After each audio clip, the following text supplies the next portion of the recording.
What is up, guys? So I've just got a video for you guys today talking about some tips to get bigger for a skinny guy. I know you guys have probably seen so many huge guys do videos like this, but I feel like this will be more relatable to you if you are just starting out and you are like me, because I'm not the biggest guy. I'm still trying to get up there, so I feel like I can help you guys out with some tips that you can relate to a bit more. So I think the main thing to start off with is you need motivation. You can't start without something motivating you, making you want to go into the gym and get bigger. I think for me, I went to watch Creed 2 like 1 or 2 years ago, can't really remember. I think it was like a year and a half, to be honest. And I seen that new guy, what was his name, Ivan Drago, was it? Or Victor, one of them, I can't really remember. But I seen him, I thought he was huge, and I was like, you know what, that's what I want to do. So that's how I motivated myself to go. But I'm also talking about you can't rely on someone else to motivate you, like a personal trainer or a friend. You need to be able to motivate yourself and really want it yourself, otherwise you'll never get where you want to be. Tip number one is that you need to have a goal. If you don't have a goal set in stone, you have no idea what you're working for and what you're trying to be, so you'll never be fulfilled. So if you have a goal that you can try and reach, once you get that goal, you'll be happy with yourself. Then you can set a new goal, set objectives, aims, everything like that. Just know where you want to be. Like, I want to be a certain size by a certain time, so that's my goal and I'm trying to get there. So you guys need to think of one for yourself, and that will help you get started. If you guys that have got your goal, you've got your aims, you're ready to go to the gym. The first mistake that I made was only training one muscle group. I thought getting bigger was all about biceps, so I went in the gym, hit as many curls as I could do, killed my biceps, didn't even do triceps, didn't do chest or back, nothing else other than biceps, and this killed me. If I started doing every muscle at the beginning, I would have got a lot bigger quicker. Like right now, my biceps are probably one of my weakest points, but that's all I hit at the beginning, so do not make this mistake. You want to be hitting every part of the body if you want to get bigger overall. I think another mistake a lot of people make is comparing themselves to the biggest guys out there, thinking, why aren't I like that? I must be terrible because I'm not that big. But most of them are on steroids, so many supplements. If you're natural and just starting out, there's no way you'll be that big. They've been training 10 to 15 years. You've probably been training less than a year. So do not compare yourself to the big guys. Just compare yourself to yourself, really, and your friends around you, because they'll likely be in the same situation as you. So the next tip is not eating enough food. So if you think about it, the calories that you're burning off is you losing weight. So you need to be putting more calories in than you are burning off, otherwise there is no way you can be putting on mass. If you think about it, it does make sense, really. So you need to be in a calorie surplus, meaning you are eating more calories than you're burning off. So say you go on a run that burns off 2,000 calories, you need to eat 3,000 calories that day to put on any size at all. So you guys know what you can eat. You can eat chicken, you can eat rice, you can eat carbs, protein, anything like that. That will gain you size. I do not do protein shakes myself, but if you guys want to, that's fine. But I've got this big without using them. So if you guys want to know how I started, this is what I used to look like.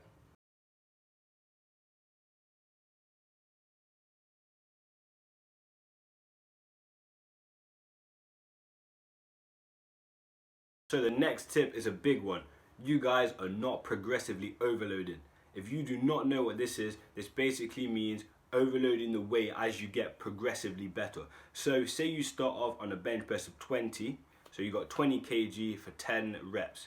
Then the next time you go in, you do the same thing, never increasing the reps and never increasing the weight. This is not progressively overloading. So what you guys want to do is, in the first week, you want to be doing 20 kg, second week 22 or 25, then the third week 30, and you want to carry on going up like this, because your muscles remember the strain that you're putting on them, and if they get too comfortable, they will not grow. So you need to shock the muscle to make it grow. You need to be putting yourself out of your comfort zone to make your muscles think they have to adapt to get bigger and get stronger for the next time you do the exercise. And the next tip is not using the muscle's full range of motion for the exercise. So guys, say you're doing a bicep curl, you want to start with your arms fully straight and come to a fully curl and then shoulder flexion. That is the full range of motion of that bicep exercise. But what I see guys doing is swinging it up from here, not getting the full range of motion, and this actually has a big effect on you. So basically, when you're trying to build a muscle, the eccentric portion is the bit that tears the fibers, which makes the muscle grow back stronger. So when you're doing a bicep curl, this is the concentric and this is the eccentric. So it's basically letting the weight back down. For a bench press, that's concentric and that's eccentric. So isometric is when you're holding your muscle in a contracted state or a partially contracted state without moving at all. Concentric is when you're moving the weight up, and eccentric is when you're letting it go down. So the eccentric portion is the portion that tears those fibers, which will make them grow back stronger. So you do not want to be missing this out when you are training. So another big mistake that all beginners make is not training back and not training legs. You will regret nothing more than not training back. Back gives you that triangle V shape. It makes you look a lot bigger from the front, a lot bigger from the back, and it gives you that thickness. So you guys want to make sure you're doing this. All you need to do is some barbell rows. You can do some lat pull downs. Make sure you're doing some upper back as well, some upper back flies, because building your back will help you look better so much quicker. So do not miss this out. Same with legs. If you have skinny twig legs and a big upper body, you will not look good. You need to make sure you are doing both. Every part of the body is important. No muscle is irrelevant. So you guys need to make sure you're training everything. I've got videos for back and I've got videos for legs that I will put in the cards or in the description. So make sure you're checking them out if you guys want to see how to train a full body. I've also got a full body workout video that I'll link here with no equipment. So if you guys are in lockdown thinking I can't do anything, yes you can. Watch that video and find millions of exercises that you can do right now. So guys, the next tip is don't do all the isolation exercises straight away. What you want to start off with is compound exercises. If you do not know what this is, that is the deadlift, the squat, the row, the bench press, things like that, where you're using so many different muscles for one movement. This will make you a lot stronger and more stable quicker than doing just a one-arm bicep curl or a tricep extension or whatever like that. So you guys want to make sure you're doing the compound lifts at the beginning and still keep them in through your workout as you get better, because this is the base of the strength. So you want to make sure you carry on doing this throughout the whole of your training period. So guys, once you get better or at the beginning, still the same principle applies. Never ego lift.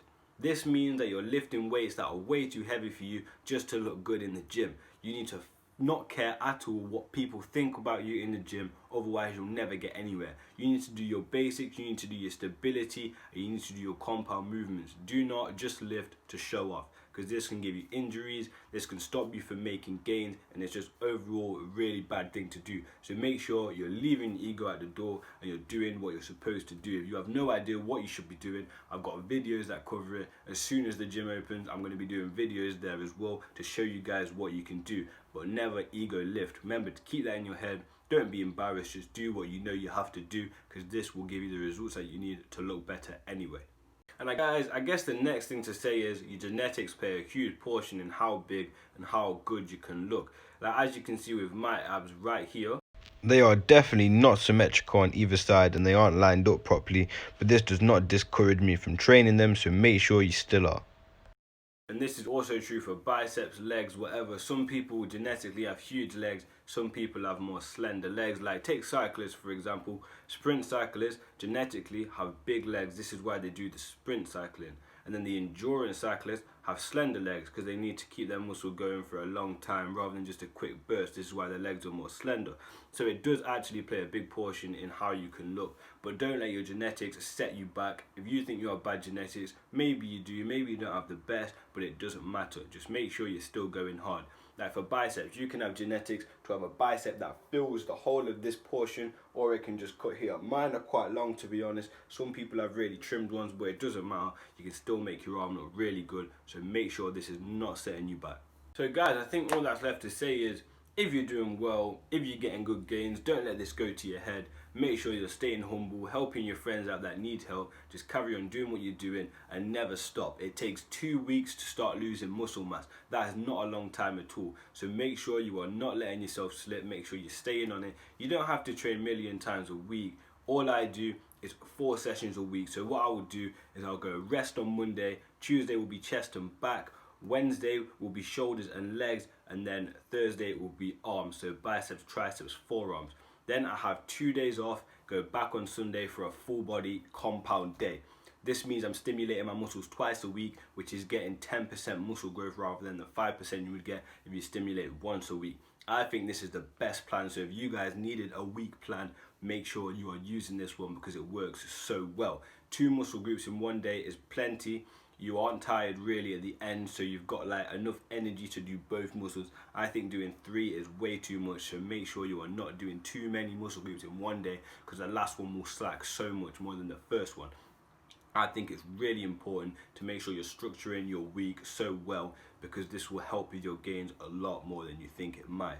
I also think it's really important to have some friends that will tell you the truth, because if you go back to your friends, whether you're at school or what, you like they can see that you're starting to get bigger and they start saying, "Whoa, you're getting bigger and stuff." Then they might say, "Oh, but your legs aren't very big, or your abs are bad, or your chest isn't very good," and this can motivate you a lot to help yourself to fix those parts to make yourself better overall. Don't let this discourage you. People are just trying to help you get better. So make sure you're using that criticism to make yourself better. So if someone says you got bad calves, go and train calves twice that week. If someone says you've got bad legs, then leg press 100 more kg. You see what I'm trying to say? Just make sure you're going in hard, making yourself progressively better over time, and you will get the goals that you want. So these are just some quick comparison pictures from about a year difference. This was just me putting on some natural size. This was without protein shakes or steroids. So guys, this can show you that this is definitely 100% possible. So this should motivate you to go out there and do this for yourself, because I've done this completely naturally, just from going to the gym, doing my exercises and staying consistent. That is the main part. You need to stay consistent to see improvements. There is no excuses in this. All you need to do is do the cold hard work and you will get where you need to go. There's no shortcuts. There's no easy way. All you can do is hit, stay consistent and eat.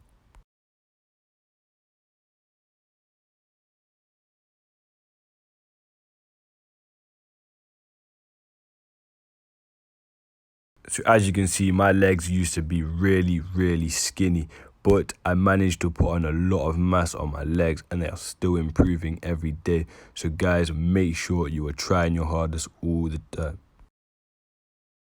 Right guys, I think I've said enough. I hope you guys have enjoyed this video. Make sure you're dropping a subscribe, a like and a comment, and make sure you're sharing my videos around, showing your friends, because get me them views that I need and those subscribers. I'm almost at 2K. Alright guys, thanks for watching. Make sure to stay tuned for more videos. Bless.